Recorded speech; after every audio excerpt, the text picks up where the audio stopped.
மே 1 உழைப்பாளர் தினத்தை முன்னிட்டு உழவர்கரை சட்டமன்ற தொகுதிக்குட்பட்ட ரெட்டியார்பாளையம் பகுதியைச் சேர்ந்த மக்கள் சேவகரும் வழக்கறிஞருமான சசிபாலன் அவர்கள் ஏற்பாட்டில் சொமோட்டோ நிறுவனத்தில் பணியாற்றும் மாற்றுத்திறனாளிகளை கௌரவிக்கும் நிகழ்வு நடைபெற்றது. இதில் 50க்கும் மேற்பட்ட மாற்றுத்திறனாளிகள் தன்னம்பிக்கையோடு தலை நிமிர்ந்து வாழ வழிவகை செய்து கொடுத்து சொமோட்டோ நிறுவன அதிகாரிகளுக்கு மரியாதை செலுத்தப்பட்டது.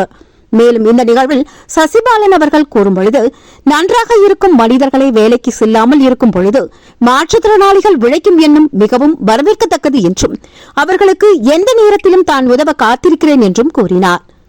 மேலும் ஊனமொரு தடை இல்லை, தன்னம்பிக்கையுடன் நாங்களும் இந்த வையகத்தில் வாழ்வோம், அதற்காக நாங்கள் கடுமையாக உழைக்கவும் காத்திருக்கிறோம் என்பதை நிரூபிக்கும் வகையில் தனியார் நிறுவனங்களின் மூலமாக 3 சக்கர வாகனங்களில் வீடு வீடாக சென்று உணவு டெலிவரி செய்து தங்கள் வாழ்வாதாரத்தையும் குடும்பத்தினரையும் காப்பாற்றுகிறார்கள் மாற்றுத்திறனாளிகள்.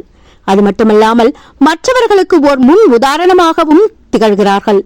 இப்படிப்பட்டவர்களை உலக மக்களின் பார்வைக்கு கொண்டு வந்த வழக்கறிஞரும் சமூக சேவகருமான சசிபாலன் பாராட்டுக்குரியவர்.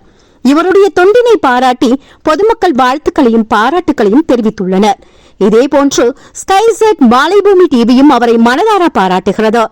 வழக்கறிஞர் சசிபாலன் போன்று பலர் தாமாக முன்வந்து மாற்றுத்திறனாளிகளின் வாழ்க்கை உயர வழிவகை செய்ய வேண்டும் என்பதே ஸ்கைசெட் மாலைபூமி டிவி மற்றும் சமூக ஆர்வலர்கள் பொதுமக்களின் கோரிக்கையாக உள்ளது.